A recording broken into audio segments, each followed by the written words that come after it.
Hi, and welcome to the OrgDev Podcast.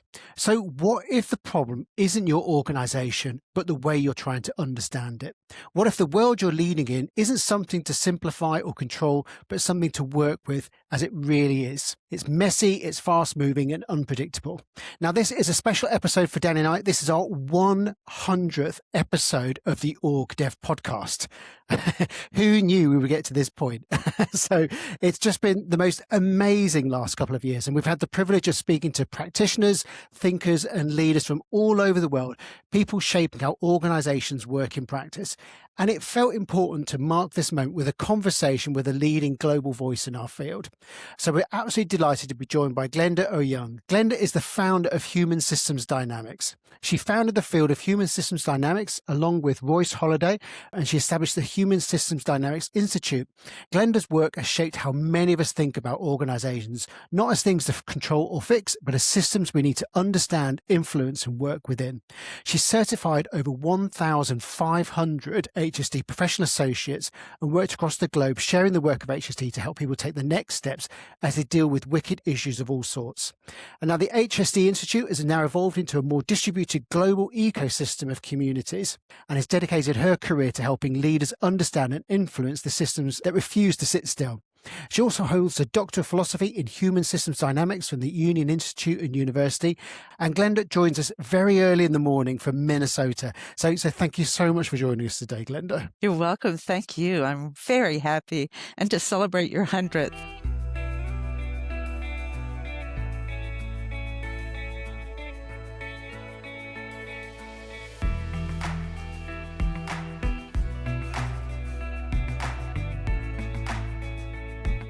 We're delighted to have you with us. We've got lots of questions for you. I think it's going to be a great conversation. So just to kick us off, so for people who might be hearing human systems dynamics for the first time, how would you describe it in simple terms so that somebody can kind of get their head around what it means? We sometimes ask, how do you describe a wicked issue to a 6-year-old? Yeah. So I know they're not 6 years old. So human systems dynamics takes ideas and lessons from complexity science and applies them to help us see patterns in human systems, to understand them and influence them. And so we sit at this intersection of theory and practice, looking at what happens and how we can engage with complex change. We work at all different scales of human interaction. So we do interpersonal work, interpersonal work, group dynamics, organization development, community development, and global strategic investment. And so it crosses over many of the layers of work that organization developers do. And what are some of the basic building blocks of human systems dynamics you'd want somebody to understand before they try and apply it or try and work out what to do with it? So human systems dynamics is kind of a spiral. So it begins with 3 fundamental practices and then applies those in various places and ways and continues to expand. In fact, every time I talk with anyone, it expands farther, and anytime anyone talks to anyone, it expands farther. But the 3, think of them as seeds practices. So 1 is adaptive action. It's a very simple problem-solving approach where no matter how messy a situation is, you say, what am I seeing or hearing or knowing right now about this current situation? So what does it mean? How do I understand it? Now, what am I going to do? And then you do it. And then you start the cycle again. So that's adaptive action. And that's the core of the practice that keeps us moving no matter how chaotic things become. The second key is inquiry. And that's because when you're in uncertainty, the answers that you have don't last very long. Something that's true and a good answer in one place may be a terrible response 5 minutes later in the same place or in some other place. So the only reliable engagement that you have with the world is in good questions. And so to be able to stand in inquiry, asking meaningful, useful questions. And so that's the second practice. Not how do you interrogate the truth of a system or how do you get people to understand through questions, but how do you build your own understanding in questions? And then the third is really the thing that is the unique contribution of human systems dynamics, which is pattern logic. And pattern logic says, in a complex system, You can't understand things by blocking them and dividing them up into parts and understanding the parts because they're changing all the time. So you need a different way to conceptualize reality. I know that sounds broad, and it's truly broad, but the way that you can think about this reality that's shifting all the time, but still make sense of it, is to think about what we call the CDE model. So what's holding stuff together in any given moment? What are the differences that make a difference in that moment? And how are things connected? So when you begin to see reality through that frame, you're thinking in pattern logic rather than in traditional logic. So those are the three seeds: adaptive action, inquiry, and pattern logic. And all of the rest of the HSD theory and practice emerge from those. Fabulous. That's a lovely introduction, I think, for people just to kind of understand the basics. And just another question for you. So a lot of our listeners come from an OD background, and I'm just really interested in how you see human systems dynamics as different to OD, the same as OD, the overlap between the two. I guess this could be a big question. It's been a very fun conversation for the 40 years that we've been doing HSD. So what I understand now to be the kind of fundamental distinctions, the first one is that organization development really focuses on the organizational system level. Now, many OD professionals wander up into community development or down into coaching and individual development, but essentially the practice is focused on the organization development level. We believe that all of those different scales follow the same kinds of rules. So that's one difference. Now, there's a distinction as I see between the organization development field and the work that organization practitioners do, because each of us who has been trained in organization development finds that in a time and a place, we choose to do what our clients need more than what our books tell us to do. And so some of us feel like we have to kind of sneak around and do the work we need to do because it isn't really OD.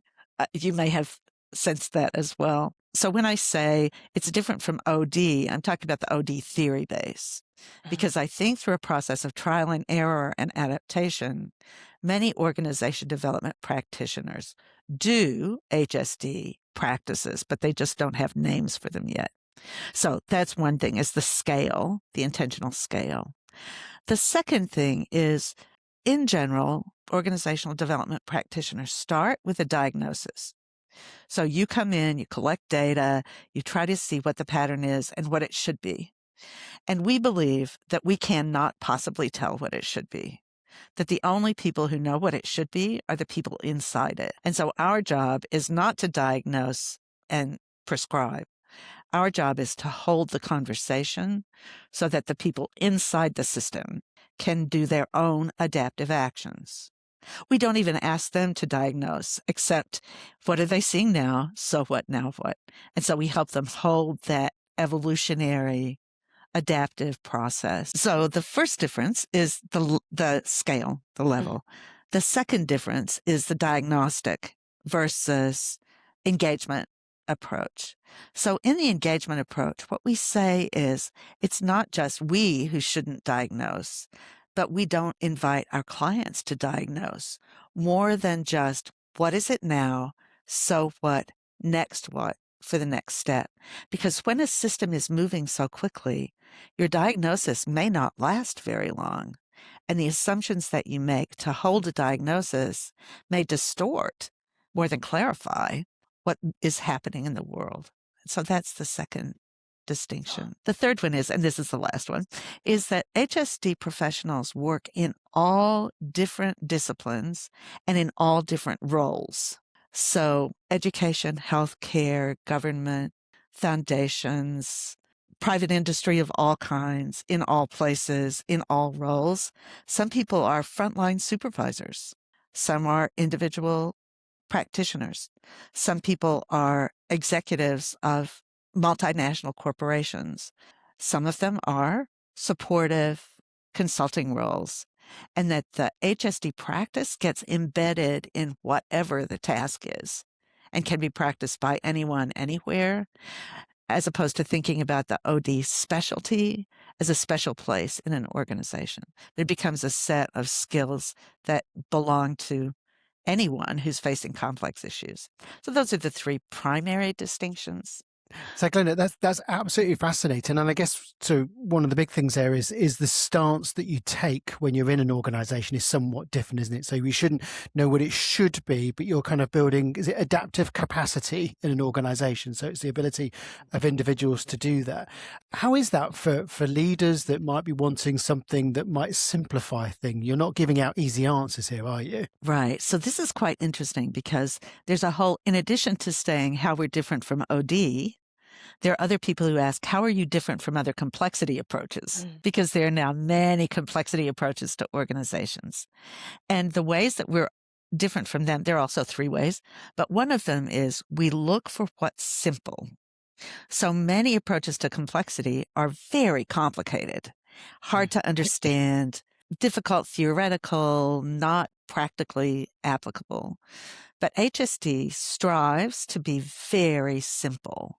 And the reason is that when you're in the middle of a wicked issue, you do not have time to stop and do a whole systems dynamics model or to run a computer simulation model. You just don't have time for that. And so we've tried to develop, and in most ways we succeeded, to develop a small set of tools that let you see into and influence the dynamics of the system without understanding them completely. And you can keep those tools in your back pocket, and they're easy to share, they're easy to describe, they're easy to use. And so that's one of the ways that we're different in complexity. The second is that it's practical. So when I first began to do human systems dynamics, I was an entrepreneur. I needed help to get my work done. And so I really strive to find what is both true in terms of the science and the experience and the theory and useful. And so it's very practical and applied. And the third thing is that we are continually learning. So many people in the complexity field have a body of work they want to pass on to you, like a scientific finding that they want you to believe and understand. And we think instead that this is an always growing, expanding field, that we are in inquiry about our work in the same way we're in inquiry about our clients' works. That idea about it's being simple, our drive, so you can use the models and methods without understanding any of the theory. Let me give you an example. One of my favorite tools is Same and Different. And what it is a T shape. And on one side, it says same. And on the other side, it says different. This is profound. And so when you come into a really messy situation, this is the first thing you do. You ask what are the similarities in this space? What's the same across it? And how is this same as other things I've seen? And you ask, what are the differences here? And which of those differences make a difference? And by the time you've done that simple process, you begin to have an engagement and an understanding with the system. So that's maybe the most simple of our tools and also the most powerful. And I think I've enjoyed so much sort of reading into your work as well. And that practicality is a constant theme throughout, because this can easily become a very intellectual field, can't it? Where we're just trying to think. And I think one of the things that sort of stood out for me is that you said that we can't control complex systems, but we can tune conditions. And it was like a real kind of precision to the way in which you're thinking about engaging with the system to get different types of results, and the kind of the skill and the thought that goes into that as well. That goes back to the pattern logic.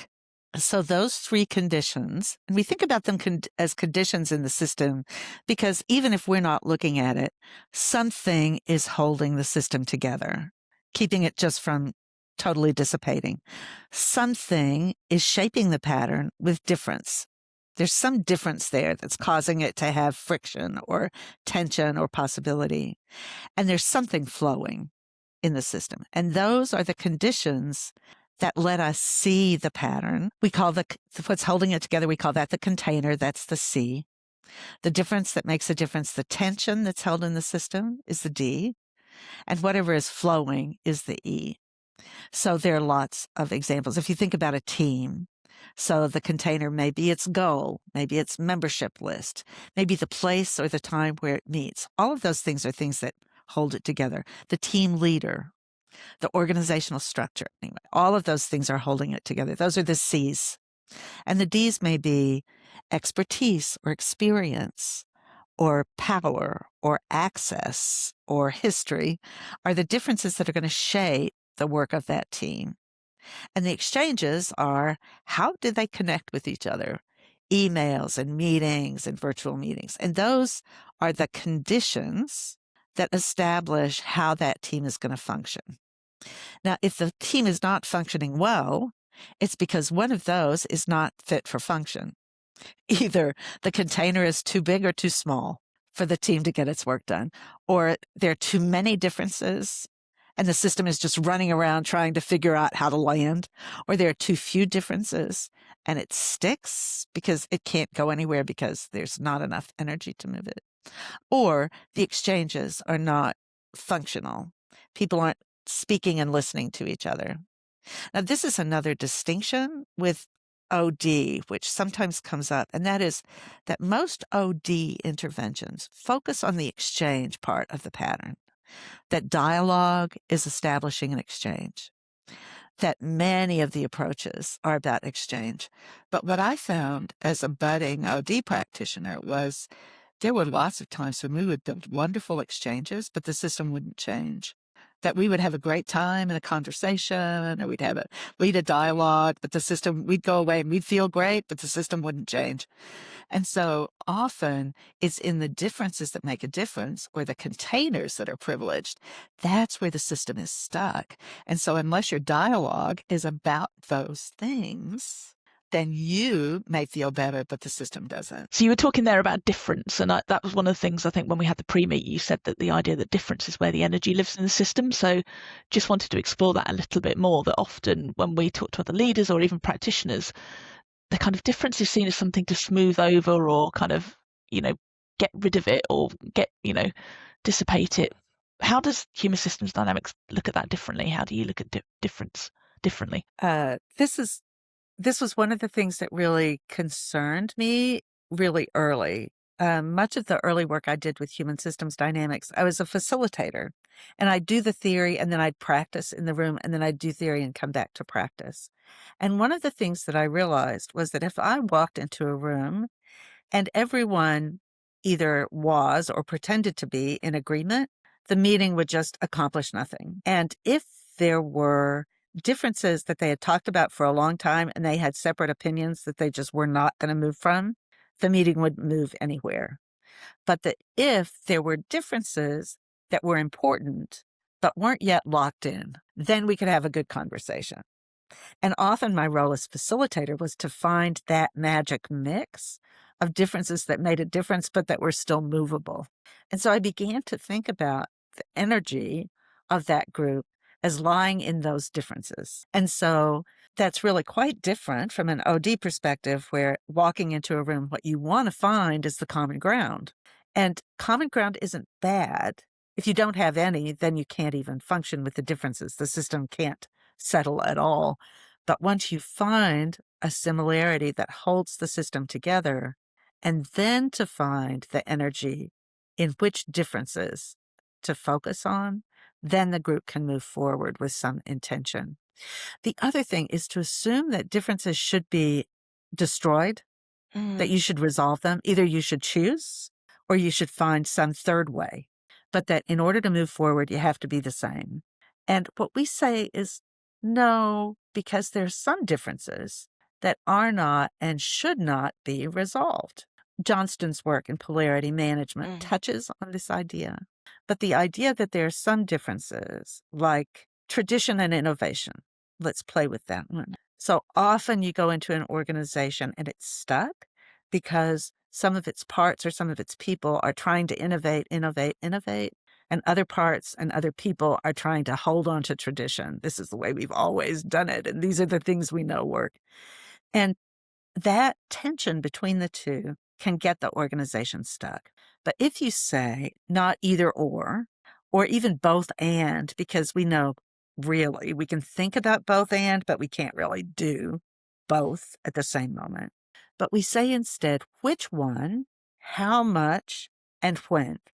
So in a particular moment, you can say, how much tradition do we need and how much innovation do we need in this task, in this moment? When? How much? And which way? Are we too much on the tradition end and we need to slide back to some more innovation in this moment? Or are we stuck in our innovative voice? We're losing touch and we need to go back to tradition.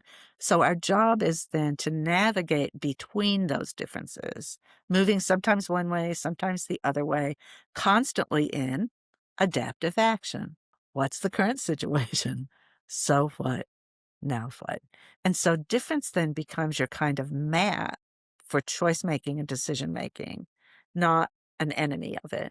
You describe difference as kind of sort of holding energy in a system. It's not like metaphorically, it's like it's actually a property of the system almost. And in physical systems, like I'm a physics geek and I know it's just so amazing when you start to see it, but in systems, energy doesn't disappear. It just kind of transforms. So where does that energy go, like when it's suppressed or when it's released? I'm really curious about that. It's a lovely question. It goes into a different container. So in any given moment, there is an infinite number of containers that are all working at the same time. We may focus in on one, but that leaves all of the others. So let's say I'm working in that facilitation setting. The container I'm interested in is that group of people and their interactions. At the same time, each of them is an individual processing in whatever way they do. And they're also part of a larger network of family, personal, private. This facilitation group is part of a series, is part of an organization. And so they're all different sizes of containers. They're all existing at the same time. So when I'm working with this group and something happens in the group to release tension, a difference gets resolved in it, the individual people will be sparked inside themselves. And when this group has made a decision and we speak out what our decision is, our energy is released out into the rest of the system. So whatever container I'm working in, when I resolve or release that energy, it goes into one of the other infinite number of containers that are touched by it, but I can't predict which ones or where or how. And I guess that gets to the heart of some of the challenges or opportunities of being a facilitator in a system like this. So for example, big group, lots of big dominant voices. Someone may have a particular strong feeling about something. They don't share it in this particular domain. It's very likely they'll go off to a more familiar type of group and express that energy in another way, which might create more. This is obviously please critique this, but that creates energy in a different place. And it's as facilitators, you could chase it around, can't you, to try and find it and jump on it. How can you work with that? Yes, that's a great question. So to find in the system where it's stuck, and maybe it's stuck in a different meeting. Maybe it's stuck in the C-suite. Maybe it's stuck in HR, where HR choices are not working well. Maybe it's stuck in customer relationships. Maybe it's stuck in quality. But which container is it most stuck in? And then you go into that container insofar as it's possible. And so you step into that place and to say, how is this a functional difference in this place? How are you in your adaptive action? What's working for you and what's not? So what are your options to make a difference? And now what can you do to shift the system in the way you might choose? Not what should the C-suite do, but what can you do with the efficacy and attachment that you have in the system where you are. And so it is kind of chasing it around the same way an acupuncturist does. So in acupuncture, there are many places in the body that are tense. As they release one, another one tenses. And so part of your role as an OD practitioner is to see the whole system and to be able to zoom into the part where the tension is greatest and the difference is most fruitful, potentially, and then zoom back out and then zoom back in. And so that you have the facility to see the system at many scales and many containers, and then to choose which one has most potential in that moment. You described this wonderful 4-box grid with 2 dimensions of exchange and difference. Is that right? And what I loved about it was the ability to intentionally sort of focus on different areas, or at least noticing where the predominant action is. And then you can take certain steps, aren't you? And what kind of conditions you're likely to get or outcomes you're likely to get in certain conditions. So high exchange and high difference, you're more likely to have certain types of behaviors happening. Could you just give us a little bit of an insight into that? So This is to say, thinking about a single container, inside that container, you've got differences and exchanges. And you have several choices. So if you think about high difference and high and low difference, and high exchange and low exchange, then that gives you 4 options. So in the low difference, low exchange, that means all the system is the same and they're not talking about anything. So I think about my husband after we'd been married 30 years and we'd go out to dinner and we'd sit at a table enjoying dinner and enjoying each other and saying nothing because we were perfectly happy and had nothing to talk about. We were just enjoying each other. So that's low difference, low exchange, absolutely comfortable and happy. Now, the benefit of that is that it's secure and safe and comfortable, but the risk is that nothing happens. And if you stay there too long, you get bored and the system just dies of boredom. So that's one place. And then you can think about the times as an OD practitioner when you've walked into those systems or you've sometimes helped for those systems. So that's the first. The second is to think about low difference and high exchange. And so we're all the same, but we're talking about it all the time. Now we're seeing that in the US tremendously these days within political parties. So I talk to the people that I agree with and we talk about it all the time. The news comes out and we're running through the news again. And the other side is also running through the news again. And in that case, it's good because you get a chance to release the energy. You get reinforcement for where you're standing. It can give you a sense of belonging. That can be good. But if you stay there too long, you get just stuck in a loop, which is kind of where we are, in an internal loop and not being able to connect outside that loop. You only talk to the people who agree with you because it's so much fun to talk to them.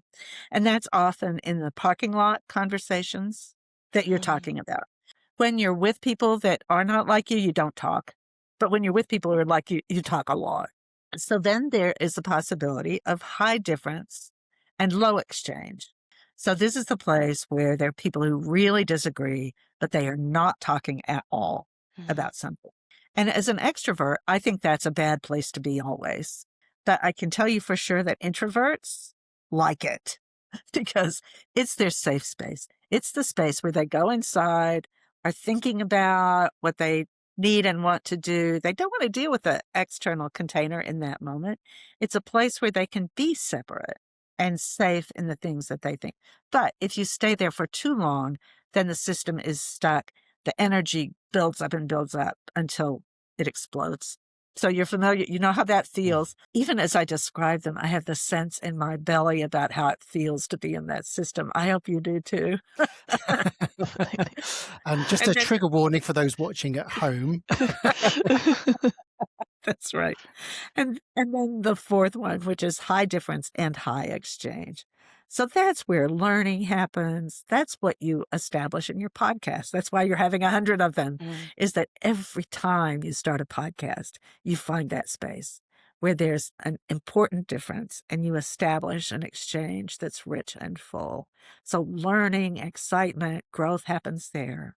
But the negative side is that's also where radical conflict happens. And so, because bombs and bullets are also exchange, fight and anger are also exchange. And so the trick in that space is to be sure that you're tuning the differences that make a difference and the exchanges so that what you're getting is the most productive possibility across that line so that the differences in the exchanges are well matched so that you're tending toward the learning pattern of self-organizing and not toward the destructive one.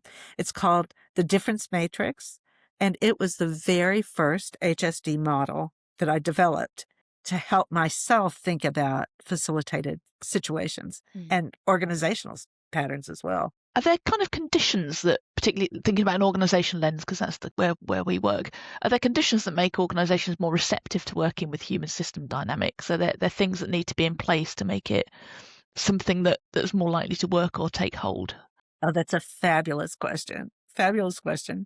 And what I've observed is that if an organization thinks it knows what it should do, thinks it knows how to solve the problems that it holds, they are not the least bit interested in HSD because they are still embedded in their own assumptions and have the, arrogance to think that their old assumptions are going to solve it. No matter how many times they try, they just keep doing the same thing over and over.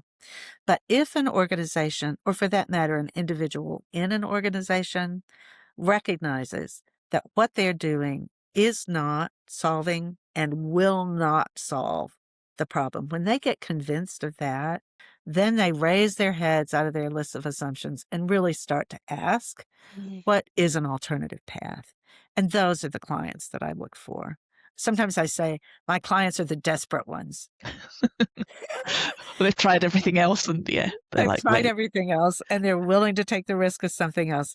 Now, what I found when I first started doing this work in the late 80s, there were not many of those. In fact, there were almost no organizations that were there. There were individuals who were there. But over the decades, we have had breaks in our cultural, social, political, economic, even infrastructure frames that have taught us that the old approaches don't work. And so we, as professional individuals or as organizations or even as disciplines or firms or industries, start to step out to look for something new, then they reach for human systems dynamic to help them at that kind of edge. And I think that has been the journey for many OD practitioners as well. That you start, when you finish your program, you've learned everything, you've read all the books, you think you know what's what, you go out and you try it, and you may not be doing damage, but you also realize you're not doing the help that you might do. Yeah. And it's at that moment that you begin to recognize that you have to keep learning and experimenting and stretching and staying in community and listening to podcasts and exploring, challenging yourself as a practitioner, that you stop defending your practitioner status and start inquiring about and extending it. And it's when someone's in that place of learning, then that's the perfect time and place for HSD. And I think it's been one of the joys of doing the podcast. Some of the feedback we get from people is they're listening to lots of different practitioners coming from different angles. And it's that kind of sense of, oh, I don't need to know it all. There's not an answer to the thing, and I'm going to become the practitioner. An OD practitioner is like that's being comfortable in the not knowing, and there's lots of different ways of approaching the work. So I think yeah, we've had lots of feedback from people saying it's been grounding and reassuring just to hear lots of different perspectives and let go of that knowing and certainty. And to play in that experimentation with respect and to play alongside your clients. Yeah. So you're not playing with your clients as if they were clay that you're trying to shape, but that you and they are playing together with the environment they're working in and with the challenges they face. So that relationship with the client is really a very important one too. And to inspire that kind of curiosity and experimentation and delight with learning in your clients, or to find clients who already have it. I think that's a great contribution that you make to the field, is giving us all a place to engage in that way. Hi, we're just pausing this interview for a moment. Have you ever finished an episode of the OrgDev podcast and wish you had a cheat sheet that summarizes all of the key points? Us too, so we made one. It's called From Pod to Practice, and each week in our newsletter we'll share a 2-page summary of the latest OrgDev episode, and it includes key takeaways, a reflection prompt, and one small action you can try. And it's all in a digital format with space at the end to add your own notes and reflections, and it's designed to help you take the learning from the podcast into your day-to-day work. So to get your copy, just sign up to our Next Step to Better newsletter. The link's in the show notes, or you can visit our website at www.distinction.live to get the latest From Pod to Practice in your inbox. And let us know what you think. We'd love to get your feedback. And I love what you said. You said, I think answers have a short shelf life, but questions are the coin of the realm, which is that those are the key tools to do that discovery. And when we met you in the pre-meet, you talked about what it takes to work in this uncertainty. You talked about the importance of intention and grace. And we love those phrases. And we wonder if you could just maybe define that a little bit more. So how do you work with uncertainty, but sort of maintain that intention and grace? One of the ways to think about that is often OD field talks about competencies. What are the skills you have to do the work? And in a complex world, there's no finite list of competencies that's going to get you ready to do the work. But what you need is confidence that whatever comes, you'll be able to respond, to engage in a way that is open and respectful and full of attention, but not prediction, not control. And I believe that that's what Mia and Chung Judge and Dave Jameson are pointing to and raising up when they talk about use of self, that we are standing in a place where we are confident enough to provide support and help, but also curious enough to adapt as we need and want to, and to be able to stand in that space with care. And sometimes we operationalize that in a really concrete way with 4 rules for inquiry. One is to turn judgment into curiosity. So when I am engaging with something I don't understand and I go into judgment about it, then I get stuck in that judgment and I'm not able to have the empathy that I need or the insight or the curiosity. And so if I can recognize when I'm in judgment and find a useful question to engage instead, that's one way. The second is when there's conflict, to turn that into shared exploration, so that rather than having the energy in the system locked in that conflict, the energy is then released to some shared exploration together and the system can move forward. The third is to turn defensiveness into self-exploration and self-reflection. So often in times of change, and I know early in my career as an OD practitioner, so certain about what should work. And when it didn't, it was always the client's fault. If the client had only it would have worked. But they didn't, so it didn't, so I'm off the hook. So that defensiveness is just a real block to the grace and empathy and possibility. So if you can recognize that, and it's not that you're not going to feel it. You're going to feel it. But when you do, what do you do next? And if you turn that into self-reflection, what is it that is working or isn't working? Or why did I think that would work? Or what are the things that I thought I knew that I don't know? Or what else is possible? What can I do in my own internal adaptive action to release energy in the difference here so that it can show up in the container, which is the client's world? And then the fourth, and that's the last one, is turn assumptions into questions. And this one you have to do with the community because you can't see your own assumptions. You can know when they're being challenged, but you can't really see them. So to have a partner, as you do, each one to say, now, wait a minute. What are you assuming there? My assumptions are a little bit different. How can we turn those into questions? And so those are the 4 kind of practices that we use, almost like Zen practices, to try to help us stay in that space, that stance of grace and inquiry. Well, stay in it. We don't stay in it, but to get back into it when we lose it. We've talked about the Human Systems Dynamics Institute. You've made some big decisions around the Institute recently, in terms of stepping back and taking it forward in a new direction. And I'm just really interested to explore that a little bit. Often when you've got a founder, they're wanting to protect or preserve the work that they've done, and you're doing something quite different with it, aren't you? Well, we are in the process of it. So it's an emerging pattern. So I can describe it in terms of pattern logic. From the time we started the Institute in 2001 and up until about 5 years ago, we realized that we needed that container of an institute as a kind of incubator for the differences that made a difference to us and the exchanges that would feed the growth of the field needed that container. Now, we reached out and there were networks and there were connections that individuals and institutions, clients and associates that we connected with. But it was very clear that the field was held in that container. So from that container, about 5 years ago, we realized that we were damping or constraining what the whole field could do. That people in all parts of the world were saying, well, would Glenda and Royce want us to do this? What would they say? Is that okay? No, you can't do that because Glenda's not doing that. Or I shouldn't do that. Or can I write a book? They'd say to me about HSD. And I would always say, yes, please. Yes, do it. Do whatever. But they didn't believe it.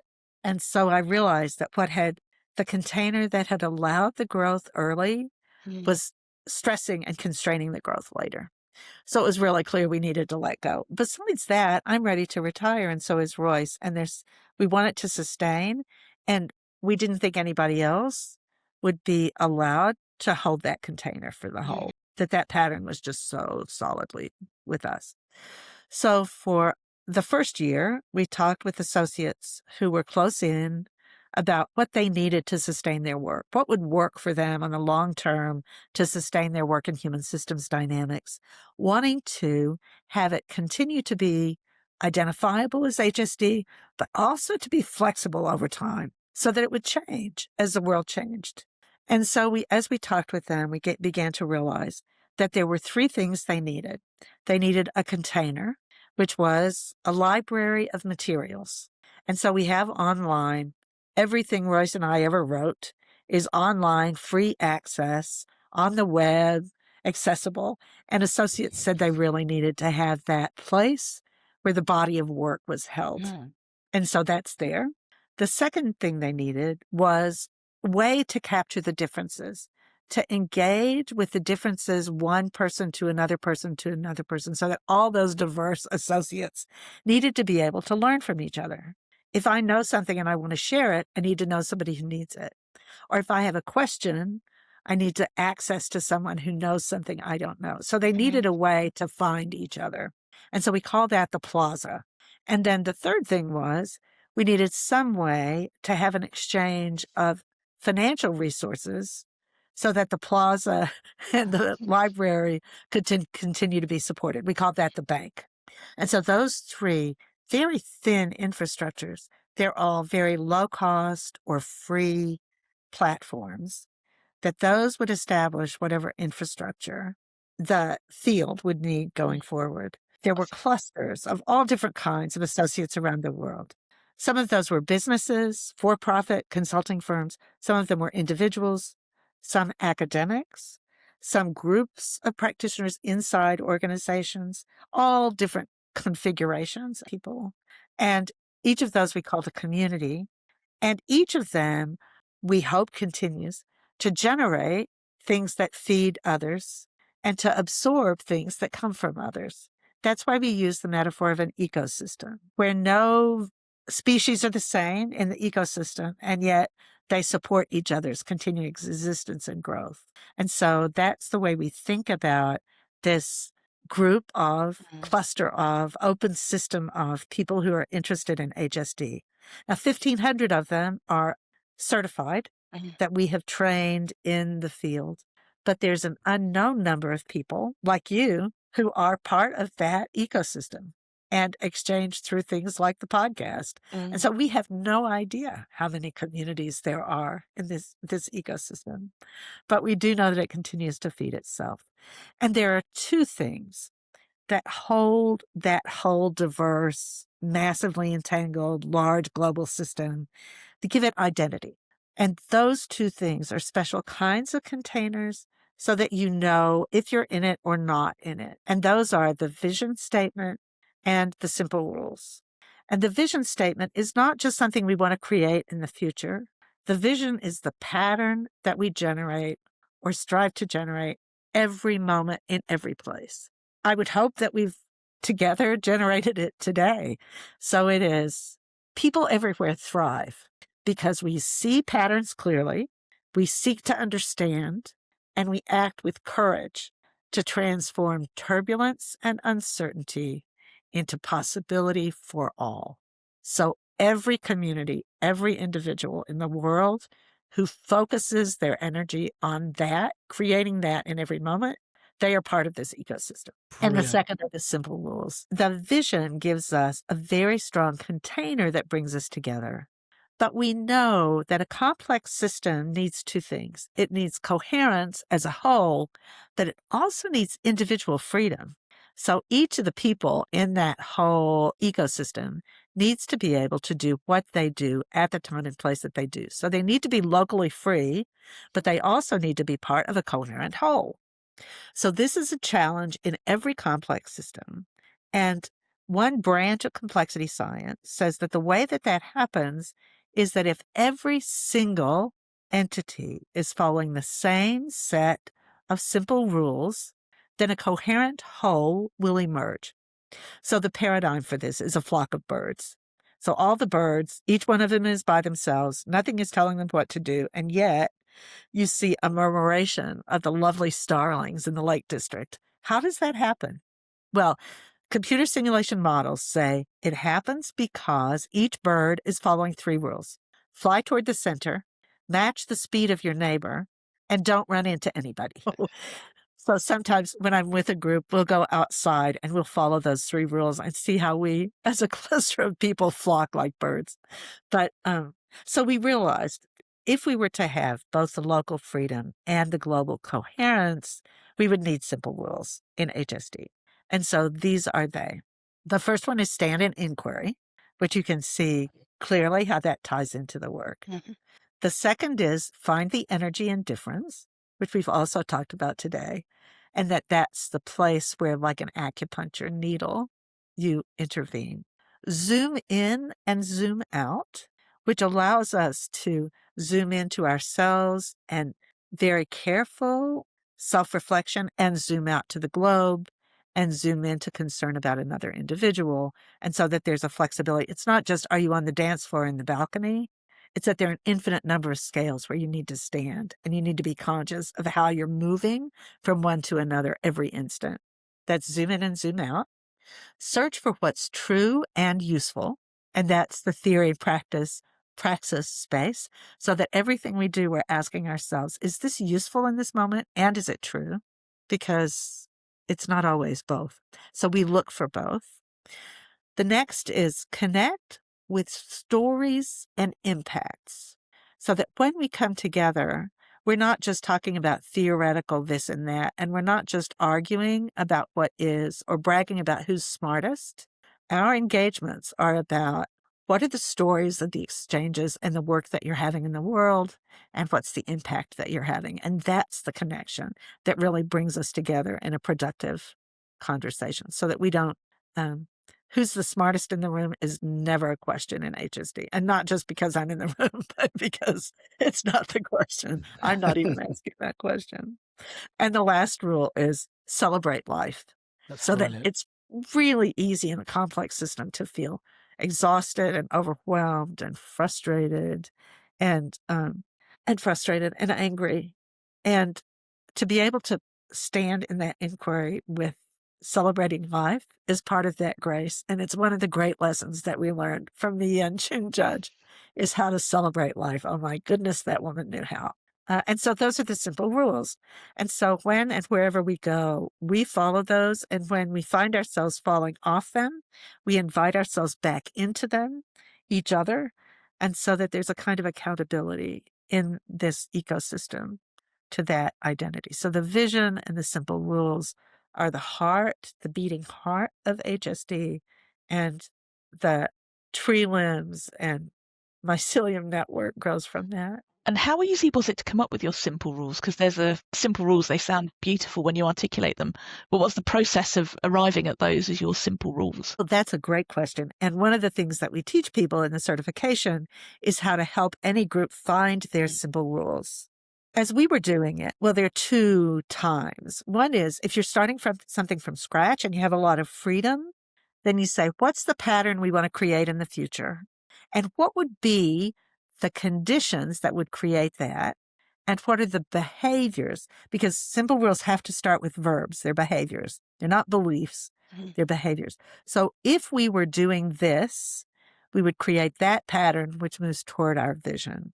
And you can have just a few. There can't be more than 7 or you forget them. So there have to be a short list and they have to be simple. And so as we considered the pattern that we wanted HSD to be back in 2001 when Royce and I were considering what this community might be. And at that point, we were talking maybe there would be 50 people who would be in this community with us and what we would want that to be. And we realized that we wanted those patterns. We wanted us to be working in theory and practice. We wanted us to be in inquiry. We wanted us to be able to zoom in and zoom out, that those were the characteristics that we would want to generate that pattern. And then we tested them out.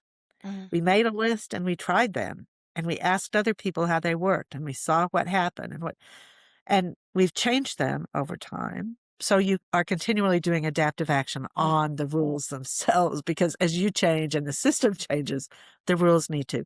So for example, we wanted a pattern of affirmation. We wanted it to be a very appreciative network. So we had a rule that was reinforce the strengths of self and others. It was a great rule. It gave us a very appreciative environment. And by about 5 years in, we were having a lot of quality problems because we were reinforcing everybody's strengths and not at all paying attention to the ways that we needed to do better. And so we were getting the pattern that we asked for, but we realized that was not the pattern that we needed. And so we shifted that rule to get a different kind of relationship. And so that's it. So you say, what's the pattern you want? What are the actions that would give you that pattern? And how can you frame those in a short list that are meaningful to the community? Now, most of my clients don't have the luxury of starting from scratch. They're working in a system that already has simple rules that they may not be conscious of, but every culture has a set of simple rules that are driving it. Conscious or unconscious, they're there. And so often with the client, the first thing to do is to query what are their current simple rules. So what does it mean to do stuff around here? How do you make the decisions that you make? And to surface those. And often that surfacing is a great dialogic process about what are the differences that make a difference and why do we get the patterns we want. So, for example, we were working with a merger of social service agencies at one point, and we were trying to find, there was 3,000 people in one government department that had been brought together, and they were trying to get collective coherence. So we thought those simple rules would be great. So we asked this group, what are your current simple rules? So they were max mix tables. What is one of the simple rules that drives your decision making? And so the first group said, oh, serve the public, do what's right, follow the law, la, la, la, la, la, la, la. And everybody said, yes, that's right. The second group said, cover your boss's ass, don't give away information unless you have to. The real rules. The real rules. And everybody went, yes! Everybody in the room, 150 of them said, yes, those are the rules. And the leader who was sitting behind me just gasped. And so we called a break. And so by surfacing those rules, I said, now that you know, your question is, how do you change those rules? What's the smallest shift that you can make in those rules that exist that will move it forward? And so we spent lunch talking with him about what was the smallest change that could be made to make a difference. And so because he had been working in HSD a bit and was beginning to see, he found say your truth, because he realized that if you're saying your truth, then the rules will also shift.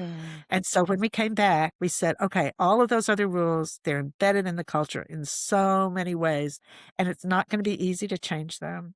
But the one rule that we're going to include, and he said it, the one rule that we're going to include is say your truth and listen to others. That was the second part of it. Sorry. Say your truth and listen to others. And so that began to shift the frame. So when you're in an organization that has a negative culture, if you come in and say, let's see what pattern we want to create, all you get is cynicism. But if you say instead, what's the pattern that we have now, and how can we, and nobody likes it, and how can we guide ourselves out of that in an evolutionary process, then that's a different kind of conversation. That's just such an interesting thing on so many levels. I love the way in which you've embodied your own principles to take HSD Institute to the next step as well. And also that example of sort of servicing those rules too. How has it been actually, because you are the founder of it, to a certain extent, it is your baby. And, you know, when you have 1,500 practitioners around the world in different contexts of different cultural backgrounds and all kind of things, and it becomes what it becomes, how does it feel to have seen it developed far beyond what you imagine it to be? And how easy has it been to sort of let go of it? Oh, that's a really interesting question. Every associate has taught me that lesson, because it's very clear in HSD that no two practitioners are the same. So getting certified doesn't mean you'll come out stamped on your head, I'm like Glenda Eoyang. It's not a pattern that we replicate. It's a pattern that each one creates. So the goal of the certification is to prepare people to continually recreate themselves as HSD associates so that each person creates their own version of HSD and always has. They have common characteristics and patterns are the same and there's a coherence to the whole, but each one is unique. So from the very beginning, we were generating HSD, which is not mine. And so now it's that writ large, but it's not all that different from the very first person who learned from me and was frustrated because I wouldn't tell them exactly what they should do. And I kept saying, no, you need to take these ideas into your own work. No, you tell me what to do. No, take these into your own space. And that's why the certification training is 5 days of face-to-face or online focus content to learn the patterns and possibilities. But then it's 4 months of practice in your own world, in your own place, creating your own version of HSD in the place and time where you stand. Even the language can be different. What you call things and how you frame them are different, not just translating by language, but by culture. And so, for example, we call them simple rules because that's what the scientists call them in computer simulation models. Attorneys do not want to call them rules. Like lawyers, barristers are saying like, those aren't rules. We don't want to have rules. We know what rules are, and these aren't the rules. So instead, they call them other things. Sometimes they call them principles or practices. We worked with an agricultural group once that called them seed behaviors. So they don't even have to be called the same thing. You can create a language that carries these fundamental principles into the world where they stand. And so today, it's really just thrilling to be able to say each person that I talk with has created his or her own HSD, and that I can see those seeds that have been planted all these years giving fruit. All different kinds of fruit in all different places. Just a quick sidebar question to that, because you talked about sort of how you create coherence in a system. And the world is full of dead purpose statements and vision statements that organizations have to try and bring us together under one. And most times they don't land. Most people can't recite them as well. But you've sort of come up with your own version of it. How do you know what can create coherence in a group? Like, how do you know whether it's a rules moment or like how do you find your way into that? You don't know. It's uncertain. So you don't know. You can't predict. All you can do is propose and experiment. So you do what you think might fit, or that the people that you're working with might fit, or what the tradition might fit. So you collect all the patterns that you can see. You can't collect them all, but you collect the ones you can see, and you make a best guess, a next wise action. And then you test them. And when they don't work, you change them. And if they do work, you reinforce them. And with that process, either yourself as a consultant, or much better if the client is doing it for themselves in their own space. And that's ultimately what you want, right? Is that you can walk away and they continue to use and to test the coherence. So, but you can never predict ahead of time what's going to do it. And that's part of the reason why you have to be in inquiry and doing your own adaptive action. The more experience you get, the better, the closer your guess can be, and also the more humility you have about how you might miss it. We ask this question in every podcast, and we'd love to get your perspective from this. So what advice would you give to someone who's just considering a career in the organization development field? So they're just taking their first steps. Maybe they're an HR practitioner thinking there must be another way, or there's just someone who's just taking their steps. What advice would you give? Oh, great question. I think that the thing would be to stand in inquiry, to find a mentor with whom you can be in inquiry, continue to reflect in yourself about what's working or not, read and continue to learn in inquiry, work in teams that are collaborative so you can be in inquiry, be aware when something's not working so you're constantly looking in inquiry. So if you're in learning mode and are finding ways to learn all the time and to experiment all the time, then you'll be of service to yourself and others. And that really, I think, is the most powerful thing you can do. Glenda, we want to say a huge thank you. I don't think Danny and I could have wished for a better person to have as our 100th episode. What a fitting end to an incredible journey for the first 100. So thank you, Glenda. Danny, what are you taking away from the conversation today? I don't even know where to start. It was so rich, and I've got so many insights. I think just one thing that struck me was just that idea of simplicity in the middle of complexity, and how important it is that we hold that for our clients, that they don't need more complexity. They've got enough of that already. So how can we work with them in a simple way? And the stand-in inquiry and those three really simple questions: what, so what, now what, and how powerful they can be in so many different ways. And for me, I've had so many moments since really getting into this. So I've taken a step back in the moment and realised there's so much happening in the rich detail of the moment, like how energy is being released, how you sort of can keep adapting to the size of the container. Sometimes you just need to stabilise the team a little, so you just reduce the amount of exchange and give people some space for a moment to let them recharge. I just think there's so much richness. So anybody who's watching this, we really want you to watch this again and really extract all the value from it as well. If people want to follow you, they want to engage in your human systems dynamics, and you are actually running a program this year, aren't you, in the beautiful Cotswolds? Yes, we are indeed. So starting on October the 11th, that week is Patterns and Possibility face-to-face for 5 days. And we are very excited about it. It will be at Hawkwood College. If you're familiar with that lovely, lovely facility, that's where we're going to be this year. And so that Patterns and Possibilities time. And then the 4 months of online engagement begin then when we complete that program. And so you can find out about it writing to hsd@info@patpart.com or going to the online work at humansystemsdynamics.org. All one word, humansystemsdynamics.org is the website that's run by the ecosystem. And so it has information about the program as well. There is also online on the library all of the work that we've written, and it's keyword searchable. So you can find it through hsdinstitute.org, library, and then it's keyword searchable. Or you can ask any of the AI engines, because it's very smart about HSD, because everything we know is in the cloud. And so it's so accessible to AI. It's been fascinating about how AI has discovered the details about HSD. Brilliant. And we'll make sure that all of those links that Glenda shared are in the show notes as well. So go to all those and, explore the resources. It's such a rich area, isn't it? Thank you so much. And congratulations on your 100th anniversary. And I hope for 100 more. Thank you. Us too. Brilliant. Well, I would say a huge thank you. And everyone who's watched us, everyone who's been part of the journey so far.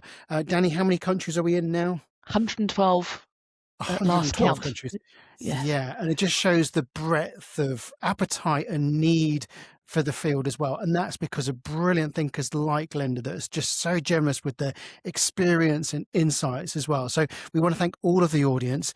Thank you for all the shares that we get. Every single week we get this amazing number of stats. So if you know someone who is in complexity, or they're stuck, or you think they're this is the right time, then share this podcast with them and let them have an entrance into Glenda's brilliant work. It's such a rich area as well. So please do that as well. And also, if you've enjoyed the podcast, please hit the like button and subscribe, because that enables us to get, just keep the amazing guests that we've got coming, like Glenda, to keep joining us, to keep the podcast alive and thriving as well. But mostly, we want to say a huge thank you. Thank you so much for getting up at such an early time in the morning, Glenda. And Joyce, you've just been the most amazing guest, and we've loved preparing for it, haven't we, Danny? We have, absolutely. It's been a delight. Oh, thank you so much. And the next time I'm on your side of the pond, let's get together and share some air. Have a face-to-face. That would be lovely. Thank you so much for your wonderful work. Thank you.